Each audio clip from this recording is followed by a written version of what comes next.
سر سید احمد خان 17 اکتوبر 1817 میں دہلی کے ایک نبیل گھرانے میں پیدا ہوئے جس کے مغل دربار کے ساتھ تعلقات مضبوط تھے۔ سر سید نے قرآن اور سائنس کی تعلیم دربار ہی میں حاصل کی، جس کے بعد یونیورسٹی آف ایڈنبرگ نے انہیں قانون میں ڈاکٹر کی اعزازی ڈگری عطا کی۔ اس کے ساتھ ساتھ عربی اور فارسی کی تعلیم بھی حاصل کی۔ ابتدائی تعلیم میں آپ نے قرآن پاک کا مطالعہ کیا۔ سر سید نے 1831 میں سرکاری ملازمت اختیار کی۔ 1869 میں سر سید نے علی گڑھ کالج کی بنیاد رکھی۔ رفتہ رفتہ یہ کالج یونیورسٹی بن گئی جو آج تک قائم ہے۔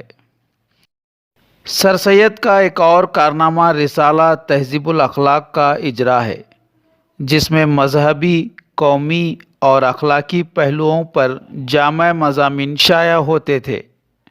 سر سید ایک مصلح، عالم دین، سیاسی رہنما اور ادیب تھے۔ انہیں جدید اردو کا بانی بھی مانا جاتا ہے۔ سر سید ہمدرد ملت تھے۔ ان کی فکر تھی کہ مسلمان دین کے ساتھ ساتھ دنیاوی اعتبار سے ترقی کریں۔ وہ چاہتے تھے کہ مسلمان انگریزی تعلیم حاصل کریں تاکہ زمانے کے قدم سے قدم ملا کر چل سکیں۔ ان کی اس سوچ کی مخالفت بھی ہوئی، لیکن آپ نے ہر طوفان کا سامنا کیا اور اپنے مقصد کو منزل تک پہنچانے میں کوئی کسر نہیں چھوڑی۔ علی گڑھ مسلم یونیورسٹی اسی کاوش کا نتیجہ ہے۔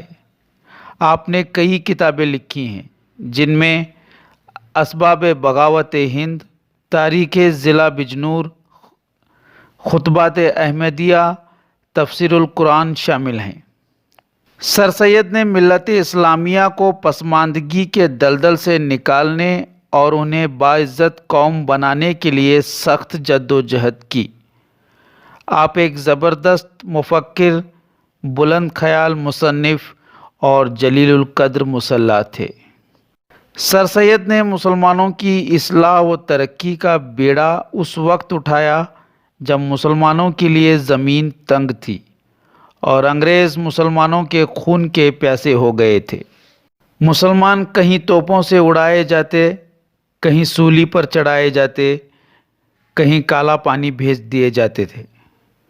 ان کے گھروں کی اینٹ سے اینٹ بجا دی گئی تھی۔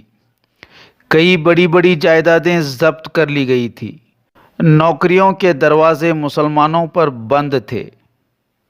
معاش کی تمام راہیں خاردار کر دی گئی تھیں۔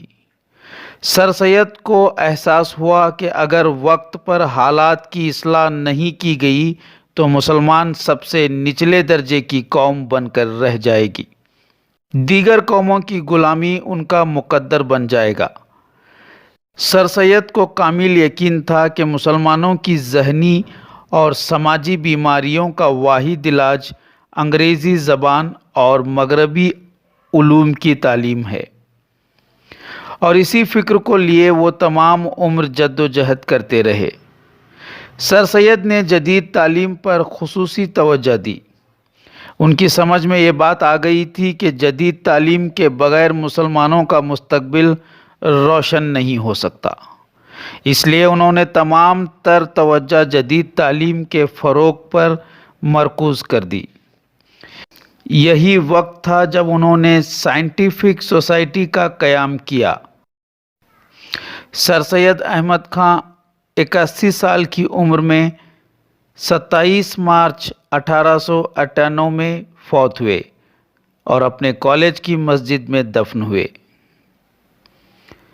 ہزاروں سال نرگس اپنی بے نوری پہ روتی ہے، بڑی مشکل سے ہوتا ہے چمن میں دیدہ ور پیدا۔